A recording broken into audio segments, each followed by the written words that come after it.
The Houthi movement, a Yemen-based group backed by Iran, has intensified its naval offensive in the Red Sea, targeting commercial and military vessels.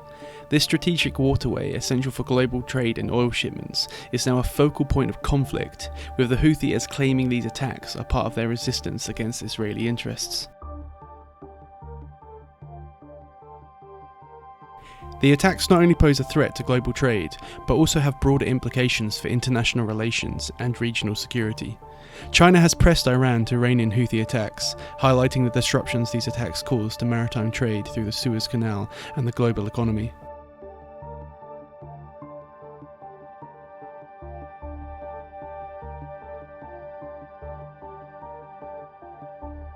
These major disruptions are forcing many shipping companies to reroute around Africa, significantly increasing cost and impacting global supply chains. The international community has rallied, with multiple nations joining forces to protect shipping lanes, but with the Houthis vowing to continue their attacks, the stakes have never been higher. We know that Iran, of course, provides resources to the Houthis, to include training, funding, equipment, and so again, and they're not the only ones, right? I mean, they have proxies throughout the Middle East. So again, we recognize that, and we're going to continue to call on Iran to cease supporting these types of actions that we're seeing from proxies. The Houthis really otherwise don't have a dog in this fight. They don't border Israel. They have not been particularly involved in conflicts with Israel. The only reason that they're shooting at tankers and at Israel is because Iran wants to regionalize this conflict. In other words, they want it to be not just an Israel versus Hamas conflict in a corner of the Middle East there. They want to make it a general conflict across the region, including Yemen.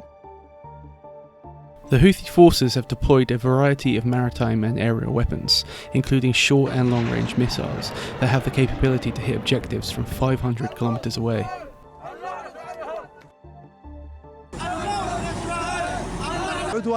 We say to all the aggressors and the coalition countries that we'll stand firm and will continue the development of our missile capabilities, as well as tactical drones made in Iran for reconnaissance and combat.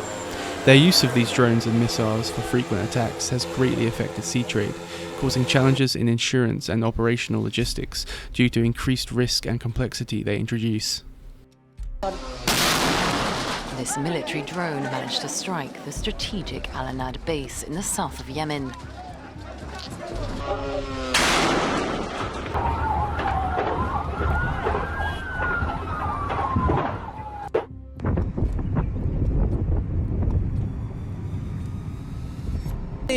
Our message to the aggressors is that we have managed to hit Abu Dhabi Airport. The Riyadh Airport will be hit next, and we will go on, and many other places will follow. The Houthi have utilised cost-effective drones for attacks over several years. This strategy highlights the evolving nature of warfare and the significant impact that relatively low-cost, accessible technology can have on regional conflicts.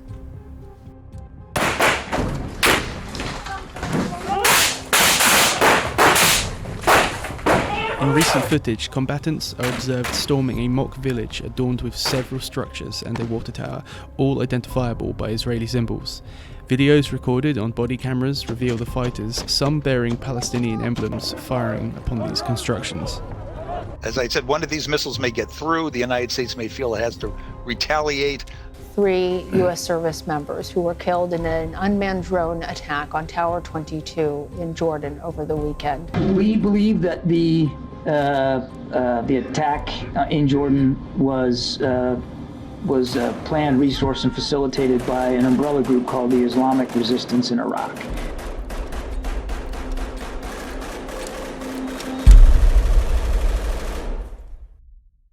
We lost 3 brave souls in an attack on one of our bases. Yes. And I've asked you for complete silence for all 3 of those fallen soldiers. Jesus.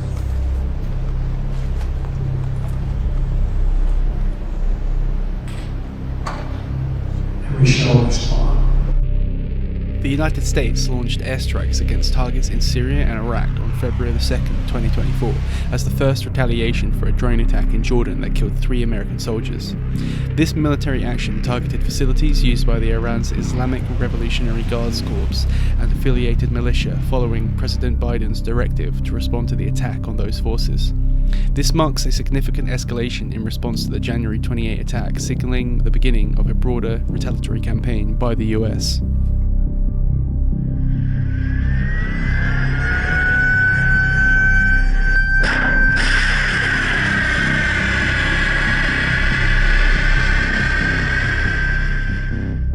The weapon we're most concerned with is ballistic missiles.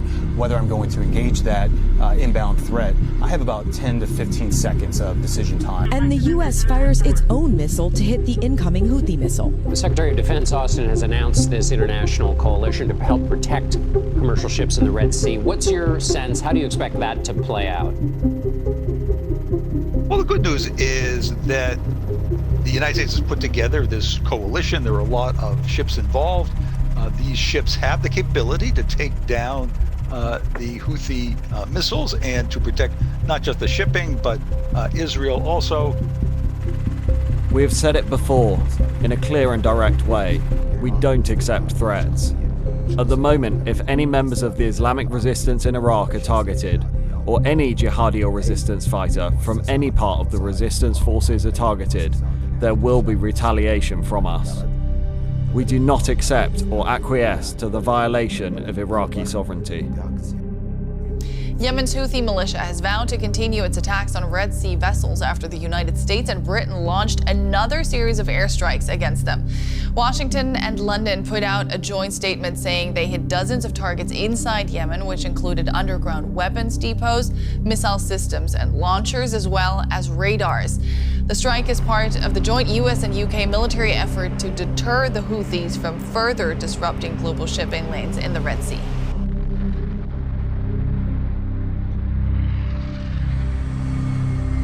We intend to take additional strikes and additional action to continue to send a clear message that the United States will respond when our forces are attacked or our people are killed.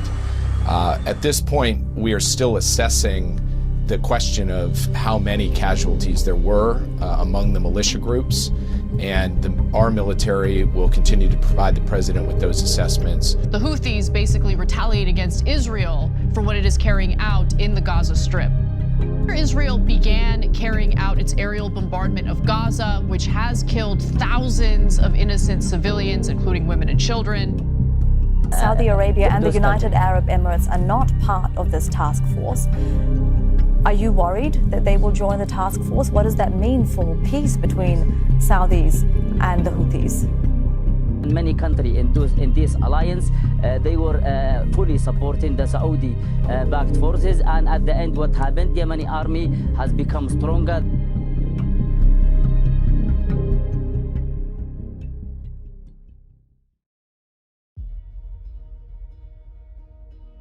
What's happening here is that President Biden has to really walk a fine line between retaliation and escalation. Remember, there are elections, presidential elections in the United States in the next few months. So the president does not really want to get embroiled in the shifting sands in the Middle East before because he's seeking a second presidential term.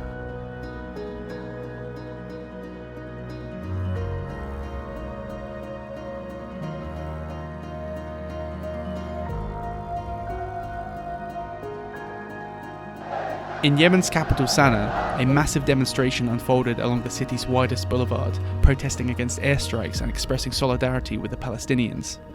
The rally, orchestrated by the Houthis, who prohibit any unsanctioned protests, undeniably reflects the sentiment of millions in Yemen and throughout the Arab world. These individuals are deeply disturbed by Israel's actions in the Gaza conflict and view the American and British airstrikes as an intensification of Israel's military efforts. We cannot ignore the importance of these great waterways for shipping. And this is the reason why the world backs the United Nations Convention on the Law of the Sea. It's the reason why New Zealand has joined the UK, US, Australia, Canada, Bahrain, Denmark, and the Netherlands in providing support to this weekend's airstrike. It's the reason why, as an island nation, we have always appreciated the freedom of navigation and that it is intrinsic to our way of life. If we do not deal with these threats, then every nation will be poorer. And I commend this statement